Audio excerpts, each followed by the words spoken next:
Ibihe byiza mwebwe mwese mukomeje kudukurikira, mukomeje kwa natwe makuru ndetse n'ibiganiro bitandukanye muri hirya no hino mu Rwanda no hanze y'igihugu cy'u Rwanda. Ikaze makuru yacu azindutse atugeraho. Umunyamakuru wa radio ikorera i Kigali akaba akurikiranweho gusambanya umwana ukiri muto utarageza imyaka y'ubukure. Urwego rw'igihugu rw'ubugenzacyaha RIB mu Rwanda rwataye muri yombi umusore w'imyaka 30 y'amavuko ukorera radio imwe mu zikorera i Kigali, akaba akekwaho gusambanya umwana ndetse no kumuha inzoga kandi bitemewe. Umunyamakuru bivuga ko yasambanyije uwo mwana ku itariki ya 5 Nzeri 2021 mu karere ka Gasabo, umurenge wa Remera, mu kagari ka Nyabisindu mu mujyi wa Kigali. Umwana w'umukobwa w'imyaka 17 y'amavuko ngo yari yagiye gusura umunyamakuru, ahageze undi amunywesha inzoga, arangije abona kumusambanya. Ukekwaho iki cyaha afungiye kuri station ya RIB ya Remera mu gihe iperereza rikomeje kugira ngo hakorwe dosiye hanyuma ishyikirizwe ubushinjacyaha mu Rwanda. Icyaha cyo gusambanya umwana iyo ugikekwaho agihamijwe n'urukiko afungwa imyaka itari munsi ya 20 ariko nanone itarenze imyaka 25. Umuvugizi wa RIB Dr. Murangira Bitseri yemera ikinyamakuru rya Kadomo.com dukesha amakuru yuko amakuru y'ifungwa ry'uwo munyamakuru, asaba abaturarwanda kugendera kure iki cyaha. Yagize ati abasambanya abana bagomba kumenya ko RIB itazahogoyeka ati mu kurwanya ndetse no kubakurikirana kugira ngo baryozwe ibyo byaha. Ati buri muntu ku ruhande aherereyemo mu kazi akora afatanye na RIB ati duhashye abantu basambanya abana. Ni inshingano za buri wese ukunda u Rwanda n'ahazaza heza harwo. Ati n'amahitamo ntitugomba kubyihanganira. N'amagambo y'umuvugizi wa RIB akaba ari Dr. Murangira Bitseri agaruka rero kuri uyu umusore w'imyaka igera kuri 30 mu mujyi wa Kigali. Mu yandi makuru, Minisitiri Gatabazi akaba yasubukuye inteko z'abaturage zari zimaze umwaka urenga zisubitswe kubera icyorezo cya COVID-19. Minisitiri w'ubutegetsi bw'igihugu mu Rwanda Gatabazi Jean Marie Vianney akaba yasubukuye inteko z'abaturage zari zimaze umwaka umwe n'amezi agera kuri 6 zisubitswe kubera ingamba zo kwirinda icyorezo cya COVID-19. Kuva COVID-19 yagera mu Rwanda muri Werurwe 2020, ibikorwa byinshi birimo ibihuza abantu benshi cyane byahise bisubikwa mu rwego rwo gukumira ikwirakwira ry'icyorezo cya COVID-19. Muri ibyo bikorwa harimo n'inteko z'abaturage ziba buri wa kabiri zigakemurirwamo ibibazo bitandukanye ndetse kandi bakajya n'inama ku byateza imbere. Kuri wa kabiri tariki ya 7 Nzeri 2021, Minisitiri Gatabazi yasuye abaturage bo mu murenge wa Mamba ni mu karere ka Gisagara asubukura inteko z'abaturage. Yavuze ko abantu bari bamaze igihe bashyize imbaraga nyinshi cyane mu guhangana COVID-19 ariko aho bigeze n'ibikorwa by'iterambere no gukemura ibibazo by'abaturage bigomba gukomeza. Yagize ati imbaraga nyinshi twazishyize mu kwirinda COVID-19 ariko hari ibindi byagiye bihagarara abaturage ati bari bakeneye ku nzego z'ibanze nko kubakemurira ibibazo mu nama z'abaturage zari zisanzwe ziba ati buri wa kabiri mu gihugu hose. Ibyo rero ngo byari byarahagaze ukagenda ubona rero ibibazo biba byinshi cyane. Yasobanuye ko abaturage bakomeje kugaragaza ko bakeneye ko ibibazo byabo bibonerwa ibisubizo, bityo hasubukwe rero inteko z'abaturage kandi zizajya zikorwa hubahirizwa amabwiriza yo kwirinda icyorezo cya COVID-19. Gatabazi Jean Marie Vianney yavuze ko hakenewe ndetse no gukomeza gukora ubukangurambaga bujyanye n'iterambere kuko icyorezo cya COVID-19 cyakenesheje abaturage. Agize ati ndetse hakaba n'ubukangurambaga bujyanye n'iterambere kuko COVID-19 irahari ati yaraje ati ntituzi igihe izarangirira.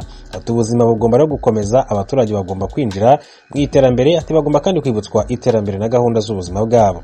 Asobanuye ko gusubukura inteko z'abaturage bitavuze ko bazahura ari benshi cyane barinze ku mabwiriza yo kwirinda COVID-19. Ati twaje ngo dutangize inama zihuza abaturage ariko hubahirizwa amabwiriza yo kwirinda COVID-19. Ntabwo ari ukuvuga ngo abaturage bongere guhurira mu kibuga ari 300 cyangwa se 500, ariko harebwa uburyo abayobozi bahuza abaturage bafite ibibazo kugira ngo babikemure. Yavuze kandi ko abaturage bagomba guhura n'abayobozi bakibutswa ibyagezweho byose kugira ngo babisigasire kandi babibyaze umusaruro ubahindurira ubuzima. Yagize ati Perezida wa Repubulika afite gahunda y'imyaka igera kuri 7, afite ibintu yagiye akora birimo imihanda, inzu, ibiro, inganda, imidugudu yubatswe. Ati hari byinshi bigenda bikorwa ati biba bikeneye ngo abantu bongere bibutse ko hari byinshi bigerwaho ndetse kandi abaturage baba babyishimiye ati nk'uko babigaragaje mu buhamya bagiye batanga. Yasabye abayobozi rero gukemura ibibazo by'abaturage batabitindanye kandi bakabibutsa kugira uruhare mu bibakorerwa. Bamwe mu baturage bo mu karere ka Gisagara bavuze ko bishimiye ko inama zibahuza n'abayobozi zongeye gusohokorwa kugira ngo ibibazo byabo bikemurwe.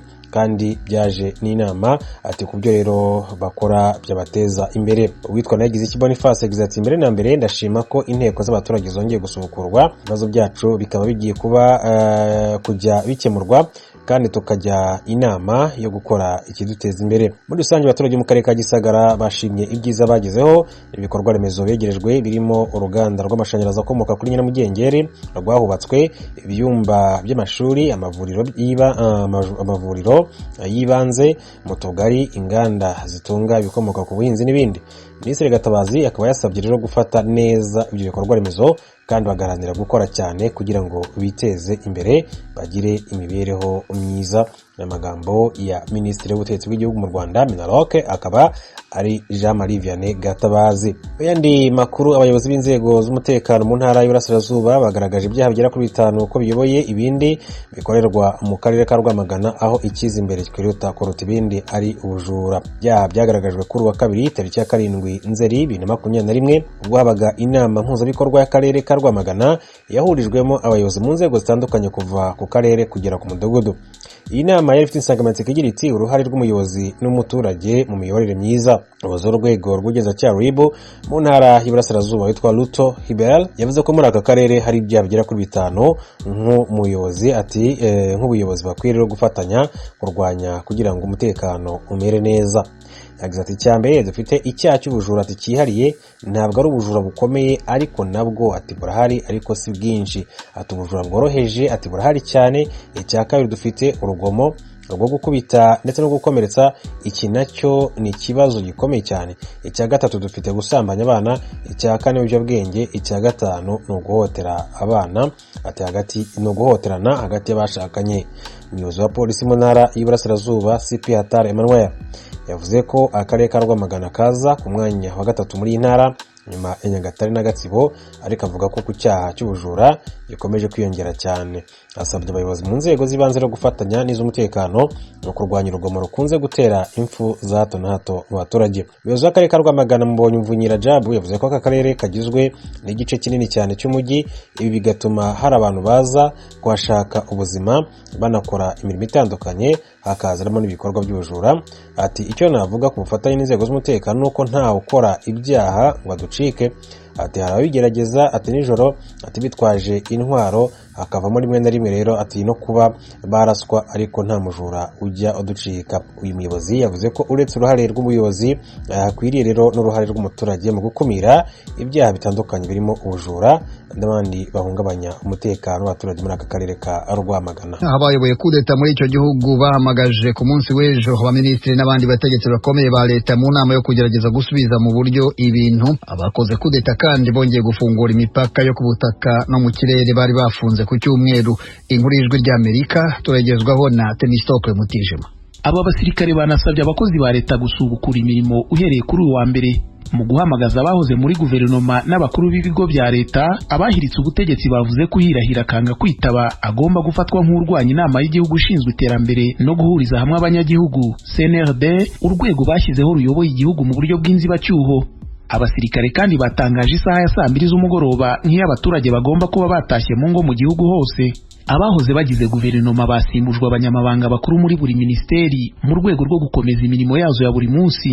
Ni mu gihe abahoze ari abaperefe, abasuperefe n'aba guverineri bo basimbujwe abasirikare. Abasirikare bo mu mutwe w'ingabo udasanzwe bayobowe n'umukuru wabo Lieutenant Colonel Mamadi Doumbouya bavuga ko bataye muri yombi wahoze ari umukuru w'igihugu mu rwego rwo guhagarika imicungire mibi y'umutungo wa leta, ubukene na ruswa yari yarabaye icyorezo, ikoreshwa ry'inzego z'ubutabera ku nyungu za bamwe niho nyangwa ry'uburenganzira bw'abaturage.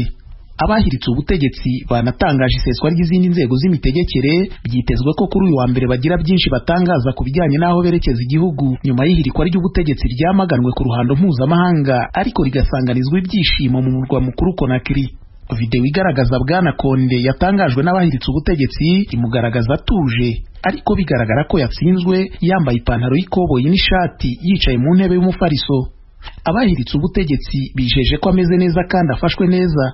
Abasirikare kandi batangaje ko bifuza gusubiza ubutegetsi abaturage. basobanuye ko basheshe guverinoma, inzego z'imitegekere n'itegeko nshinga byashyirishijweho na Bwana Konde mu 2020 ari nabyo yifashishije mu kwiyamamariza manda ya gatatu muri uwo mwaka, yirengagije imyigaragambyo yari imaze amezi yanatwaye ubuzima bw'abaturage. Bijeje igihe cy'inzibacyuho nk'uko byagenze mu baturanyi bawo muri Mali, naho haheruka kubihirikwa ry'ubutegetsi.